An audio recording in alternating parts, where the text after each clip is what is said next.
살기로 했네. 주님 뜻대로 살기로 했네. 주님 뜻대로. 아론과 회중의 지도자들이 고아 자손들을 그 종족과 조상의 가문에 따라 계수하니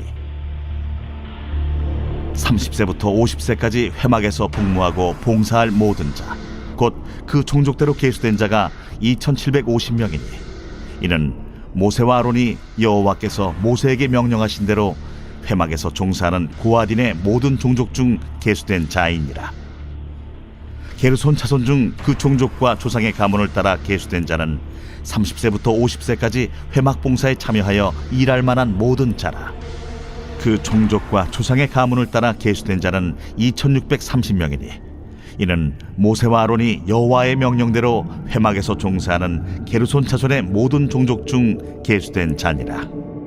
무라리 자손의 종족 중 그 종족과 조상의 가문을 따라 계수된 자는 30세부터 50세까지 회막에서 복무하고 봉사할 모든 자라. 그 종족을 따라 계수된 자는 3200명이니 이는 모세와 아론이 여호와께서 모세에게 명령하신 대로 무라리 자손들의 종족 중 계수된 자니라. 모세와 아론과 이스라엘 지휘관들이 레위인을 그 종족과 조상의 가문에 따라 다 계수하니 30세부터 50세까지 회막 봉사와 매는 일에 참여하여 일할 만한 모든 자, 곧 그 계수된 자는 8580명이라. 그들이 할 일과 짐을 매는 일을 따라 모세에게 계수되었으되 여호와께서 모세에게 명령하신 대로 그들이 계수되었더라. 오늘 본문은 레위의 세 자손들을 그 종족과 조상의 가문에 따라 계수하는 내용을 담고 있는데요. 앞서 민수기 3장에서 인구조사를 했을 때는 1개월 이상 된 남자가 기준이었습니다. 그래서 갓난아이들로부터 연로한이들까지 다 포함이 되는데요. 앞서 살펴본 것처럼 1개월을 기준으로 인구조사를 했던 건 이스라엘 자손들의 장자를 대속하기 위한 목적이 있었습니다. 출애굽 당시 마지막 6월절 날 밤 하나님께서 살리신 이스라엘의 장자들을 레위인으로 대속하기 위해서였죠. 하지만 오늘 본문은 1개월이 아닌 30세에서 50세까지만을 대상으로 합니다. 그 이유가 35절과 39절, 43절과 47절에서 반복적으로 소개되고 있는데요. 바로 30세부터 50세까지 회막 봉사에 참여하여 일할 만한 모든 자입니다. 성막은 성막 기둥과 그 기둥 위에 덮을 덮개뿐 아니라 많은 부속물과 기구를 가지고 있습니다. 그래서 광야에서 이동할 때 이 짐을 쌌다가 풀고 또 챙겨야 했는데요. 레위 자손들이 이 역할을 종족별로 서로 나눠 맡게 됩니다. 30세부터 50세라는 기준은 바로 이 같은 직무를 감당할 수 있는 연령대를 말하는데요. 민수기 8장에서는 25세부터라고 말하고 있고 나중에 바벨론 포로기 이후 에스라서에서는 20세로 낮아지게 되는데 레위인은 20세나 25세 혹은 30세부터 성막에서 봉사하는 일을 시작했습니다. 그러다가 50세에 은퇴를 하게 되는데요.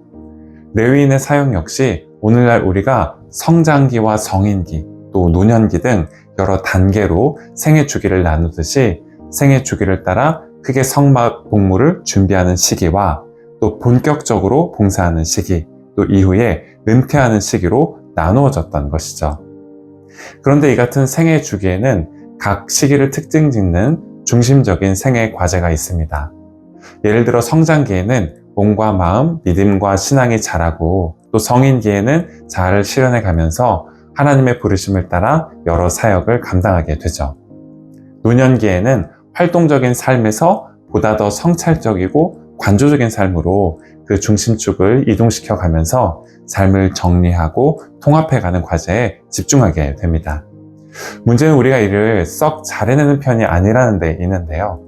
신과의 인터뷰라는 제목의 작자 미상의 시가 이 점을 잘 보여주고 있는데 어떤 사람이 꿈을 꾸다가 신을 만나서 그간 궁금했던 걸 질문하는 내용을 담고 있는데 그 중에 다음과 같은 내용이 있습니다.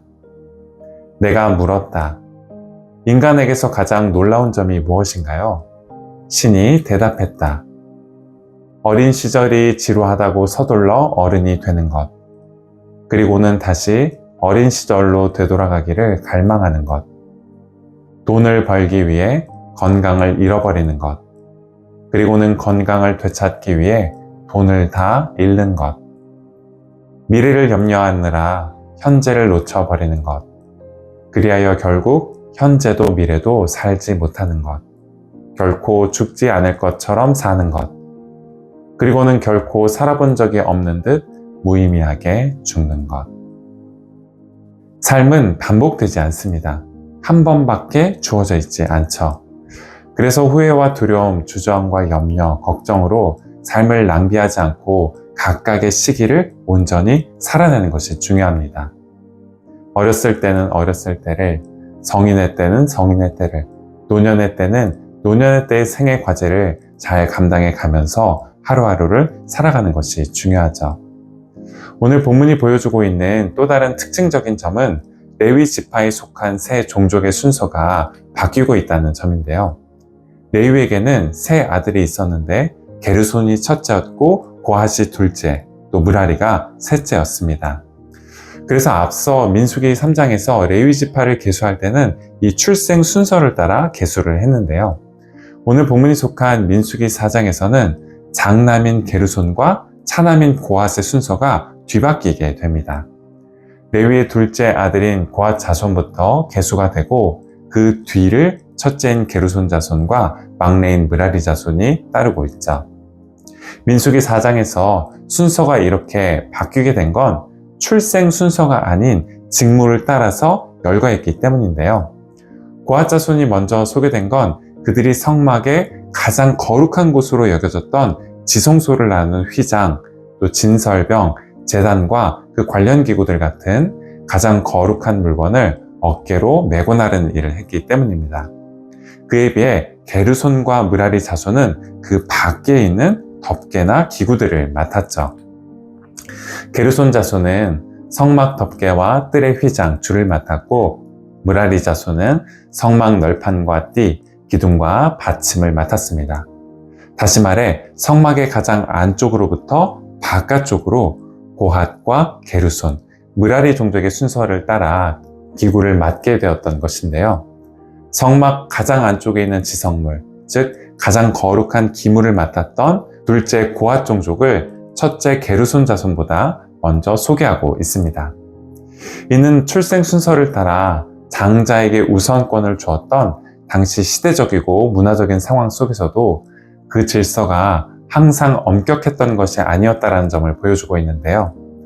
둘째인 고핫 자손이 첫째인 게르손 자손보다 더 거룩한 물건들을 맡게 된 것은 출생 순서가 아닌 부르심과 은혜를 따른 것이었습니다. 둘째인 고핫 자손이 첫째인 게르손 자손보다 먼저 소개된 건 예수님께서 마태복음 20장에서 포도원 품꾼의 비유를 통해서 하셨던 말씀을 빌리면 나중된 자로서 먼저 되고 먼저 된 자로서 나중되는 것과 같은 일이 있었던 것인데요. 포도원 품꾼 비유에서 이른 아침부터 포도원 일을 시작했던 일꾼들 뿐만 아니라 3시와 6시, 또 9시와 11시에 온 이 일꾼들 역시 똑같이 한 데나리온씩을 받았듯이 장자뿐 아니라 둘째에게도, 또 성경을 조금 더 넓히면 요셉이나 다윗의 경우처럼 거의 막내와 마찬가지인 이들의 경우에도 하나님의 은혜가 차별 없이 부어주고 있다는 것을 말해주고 있습니다. 즉 하나님께서 이 땅의 질서를 존중하시지만 동시에 그 질서에 얽매이지 않고 자유롭게 우리를 부르시고 은혜를 베푸시는 분이시기도 하다라는 것을 말씀해주고 있죠. 따라서 앞서 있는 것처럼 보인다고 해서 우쭐해질 필요도 없고 자기가 뒤처져 있는 것처럼 보인다고 해서 의기소침해질 필요도 없습니다. 이른 아침부터 기회를 얻었던, 아니면 3시나 6시, 9시와 11시에 기회를 얻었든 하나님께서 차별 없이 은혜를 베풀어 주실 것이기 때문입니다. 때에 맞는 은혜를 베풀어 주셔서 우리 삶을 복되게 하시고 또 아름답게 빚어가 주실 것이기 때문입니다. 사도 바울은 로마서 11장에서 이에 대해 이렇게 가르치고 있는데요. 로마서 11장 29절 말씀입니다. 하나님의 은사와 부르심에는 후회하심이 없느니라. 아멘. 오늘 하루 성장기와 성인기, 노년기에 해당하는 생애 과제를 잘 감당해 가면서 각 사람에게 후회할 것 없는 은혜와 은사, 달란트와 재능을 베풀어 주시는 하나님의 부르심을 따라 살아가실 수 있는 저와 여러분이 되시기를 바라겠습니다. 기도하시겠습니다. 주님, 이미 지나온 때에 대한 후회나 내일에 대한 염려로 저희 삶을 낭비하기보다 주님께서 허락하신 오늘을 소중히 갖고 가는 저희가 되게 해주시기를 간구합니다. 또한 주님께서 은혜를 베풀어 주신 은사와 부르심에 아무 후회가 없으시다라는 것을 기억하며 크든지 혹은 작든지 드러나든지 그렇지 못하든지에 관계없이 저에게 맡기신 일들을 기쁨으로 감당해 가고 주님께서 살아가게 하신 오늘 하루를 감사함으로 살아가게 하시며 사랑으로 빚어가게 하옵소서. 예수 그리스도의 이름으로 기도드립니다. 아멘.